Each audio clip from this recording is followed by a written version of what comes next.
Hello WhatsApp guys, সবাই কেমন আছো? আশা করি তোমরা সবাই ভালো আছো গাইস, আমিও ভালো আছি। তো গাইস, আজকে আমি তোমাদেরকে দেখাবো কিভাবে তোমরা হোয়াটসঅ্যাপে যে এই সেটিংটা অন করলে মোবাইলের মধ্যে কোনো পিক পাঠাইলে সরাসরি গ্যালারির মধ্যে চলে যাবে না। আর যদি তোমরা এটা অফ করে দাও তাহলে গ্যালারির মধ্যে যাবে না। আর যদি এটা অন করা থাকে তাহলে সরাসরি ভিডিও অথবা পিক গ্যালারির মধ্যে চলে যাবে। তো সবার প্রথমে আমরা এই সেটিংটা করার জন্য সবার প্রথমে আমরা হোয়াটসঅ্যাপের মধ্যে ক্লিক করব। হোয়াটসঅ্যাপের মধ্যে ক্লিক করার পর আমরা উপরে দেখতে পারতেছো থ্রি আইকন আছে, থ্রি আইকনের মধ্যে ক্লিক করব। এই যে এখানে থ্রি আইকন আছে, থ্রি আইকনের মধ্যে ক্লিক করব। থ্রি আইকনের মধ্যে ক্লিক করার পর তোমরা সেটিং দেখতে পারতেছো, সেটিংয়ের মধ্যে ক্লিক করবা। তা আমি সেটিংয়ের মধ্যে ক্লিক করছি। তো তোমরা সেটিংয়ের মধ্যে ক্লিক করার পর স্ক্রোল করে কিছুটা নিচে যাবে এবং দেখবা লেখা আছে স্টোরেজ ডাটা।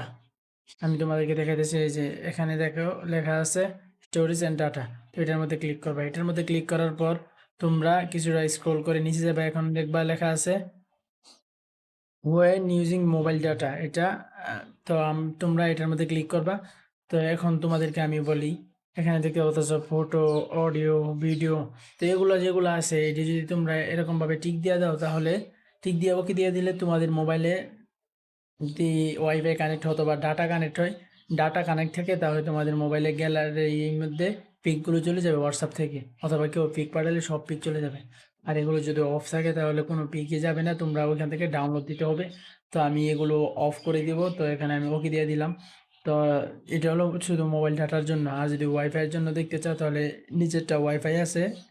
তো এখানে সব যদি তোমরা টিক দাও তাহলে ওয়াইফাই কানেক্ট হলে সব কিছু পিকনিক ভিডিও ভিডিও আপনি আপনি ডাউনলোড হয়ে গ্যালারির মধ্যে চলে যাবে। আর এগুলো যদি তোমরা অফ করে দাও তাহলে গ্যালারির মধ্যে পিক যাবে না।